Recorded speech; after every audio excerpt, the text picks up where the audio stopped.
Hey everyone. मैं प्रियल आपका बहुत बहुत स्वागत करती हूँ आपके अपने चैनल पे प्रियल मैम रीजनिंग के अंदर। तो यूपीएसआई की दो फेजेस ओवर हो चुकी हैं, phase one and phase two. अभी थर्ड फेज बाकी है। और दो फेजेस ओवर होने के बाद सबसे पहला क्वेश्चन सबके मन में यही आता है कि मैम एक्सपेक्टेड कट ऑफ क्या रह सकती है। हम लोग इतना इतना स्कोर करके आए हैं, तो किस तरीके का कट ऑफ रहेगी, कितना हम, क्या हम सेफ जोन में है या नहीं है, क्या हमें आगे के नेक्स्ट स्टेप की तैयारी करनी चाहिए या फिर हमें किसी और एग्ज़ाम के ऊपर स्विच करना चाहिए। तो इन सारी बातों का आज आपको आंसर मिलने वाला है। और जो आगे जो थर्ड फेज़ में एग्ज़ाम देने वाले हैं, उन लोगों के लिए थोड़ी सीख भी मिलेगी इस वीडियो के थ्रू। तो चाहूँगी इस वीडियो को एंड तक देखिएगा और हर एक बात को मेरी समझने का प्रयास कीजिए। ओके? तो बात करते हैं यूपीएससी एक्सपेक्टेड कट ऑफ। तो जैसे कि मैंने आपको पहले ही बताया हुआ था, और अभी भी बहुत सारे स्टूडेंट्स से एनालाइज करने के बाद, यानी कि बातचीत भी करी और कमेंट्स और सबका देखने के बाद इस नतीजे पे पहुंचे हैं, जो आपकी जो कट ऑफ जो रहेगी, वो कट ऑफ जो जनरल की बात करूंगी मैं, S C S T OBC पे नहीं जाऊंगी, नॉर्मल कट ऑफ की बात करूँ जनरल कैटेगरी की। कि कट ऑफ जो रहेगी, यानी कि जिसने 110 115 क्वेश्चंस सही किए हैं, 110 115 क्वेश्चंस जिसने सही करे हैं, आप लोगों को मैं ये बोलूंगी कि आप मिठाई बांट दो पहले तो, मिठाई बांट दो पहले तो, और सेकेंड फेज की तैयारी करना शुरू कर दो। मतलब एग्जाम ओवर होने के बाद जो आपका अगला जो आपका स्टेप है, उस स्टेप की तैयारी करना आज से शुरुआत कर दीजिए। अगर आपके 110 115 क्वेश्चंस एकदम सही हैं तो। बहुत बच्चों ने ऐसा बोला मुझे कि मैम हमारे तो 130 क्वेश्चन सही हो रहे हैं, हमारे तो 135 क्वेश्चन सही हो रहे हैं, 120 क्वेश्चन सही हो रहे हैं। ऐसे ही बहुत सारे बच्चे थे, पर जिनके भी अप्रोक्सीमेटली बता रही हूँ मैं, 110 115 के आसपास अगर आपने क्वेश्चन सही करे हैं, तो आप सेकेंड फेज की तैयारी करना स्टार्ट कर दीजिए। आपको नौकरी लेने से कोई नहीं रोक पाएगा अगर आपके कुछ मार्क्स इतने सही हो रहे हैं तो। क्योंकि लास्ट टाइम जो कट ऑफ गई थी आपकी, जनरल कैटेगरी की बात करूंगी मैं, लास्ट टाइम कट ऑफ गई थी 230 नंबर। ये जनरल की कट ऑफ, जनरल कैटेगरी की, पहली चीज।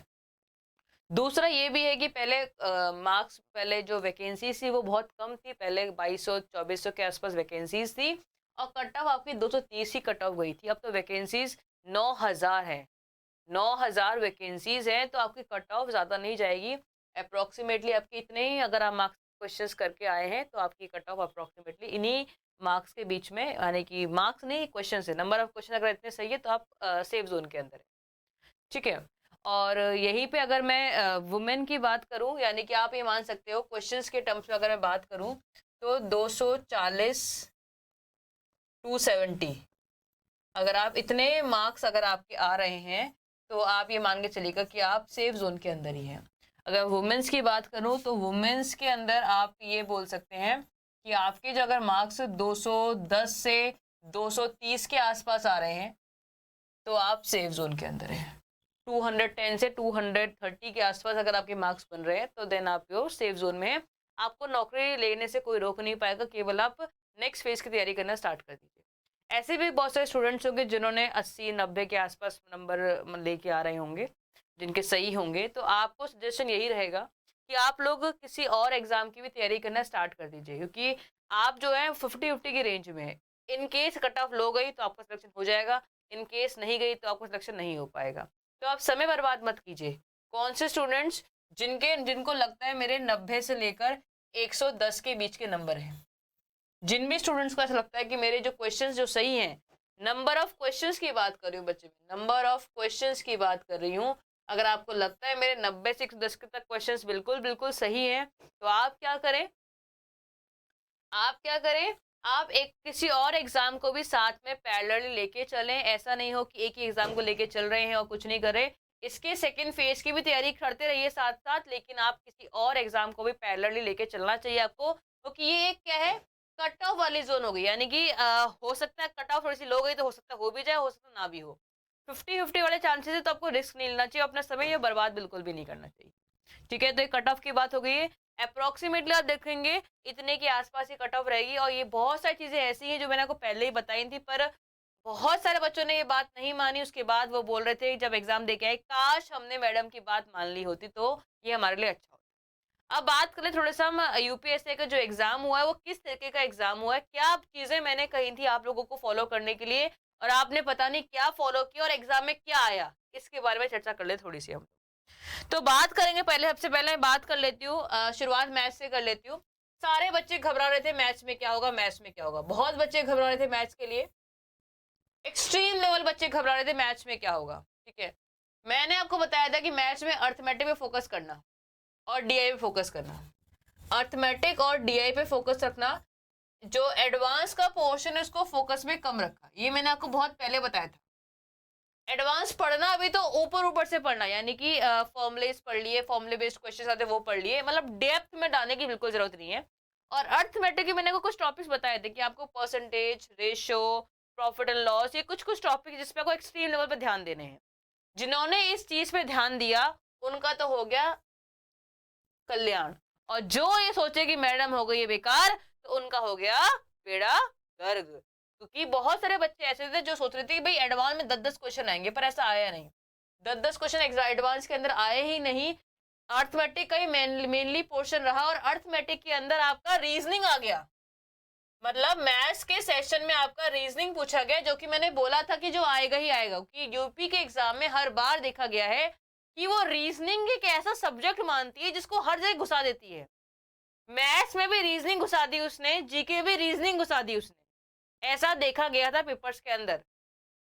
तो जिन्होंने अर्थमेटिक पे ध्यान दी कि अर्थमेटिक 10 नंबर की आएगी, उनका तो पता नहीं क्या हुआ होगा, पता नहीं वो पास हो पाएंगे नहीं हो पाएंगे, लेकिन जिन्होंने इस बात पे ध्यान दिया था कि हमें केवल पास होना है मैथ्स के अंदर, हमें इन टॉपिक पे ध्यान देना है, तो वो पक्का सिलेक्शन ले गए होंगे, और उनका पेपर अच्छा भी गया हो, इतना अच्छा गया हो कि आप कट ऑफ आराम से क्लियर कर पाए रहे हो। दूसरी बात कर लेती हूँ मैं रीजनिंग की, जो मैंने बोला था कि रीजनिंग आपको बहुत अच्छे से तैयार करनी है, कि यही आपको सिलेक्शन दिलवाएगी।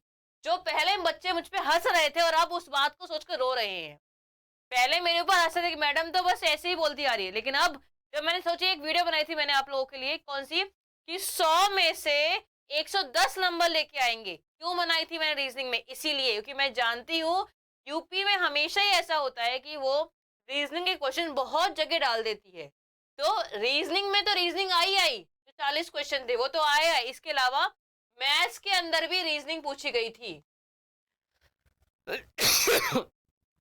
तो जितने भी स्टूडेंट्स हैं जिन्होंने रीजनिंग को अच्छे से पढ़ा था, उनका तो बहुत ही अच्छा पेपर गया, वो तो मैं कह सकती ही नहीं हूँ, बहुत ही शानदार पेपर गया। एक आपके लिए प्लस पॉइंट क्या रहा कि आपके पास इस बार इनपुट आउटपुट नहीं पूछा गया और सिटिंग से क्वेश्चंस भी नहीं आ रहे, तो ये क्वेश्चंस नहीं आए, लेकिन कोई बात नहीं, ओवरऑल अगर देखेंगे हम रीजनिंग के पेपर को तो बहुत ही अच्छा पेपर आया है, और बहुत ही अच्छा पेपर करके भी आए हैं स्टूडेंट जिन्होंने अच्छे से मेरी बात समझी थी।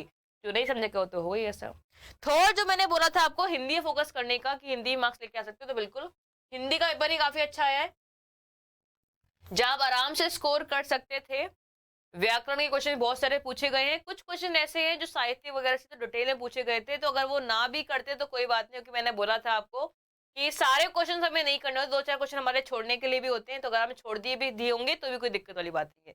एंड लास्ट मोस्ट इंपॉर्टेंट जो बात मैं कहने जा रही हूँ वो है जीके, जिससे हर कोई डर रहा था और बोल रहा था मैडम जीके में पता नहीं क्या हो जाएगा।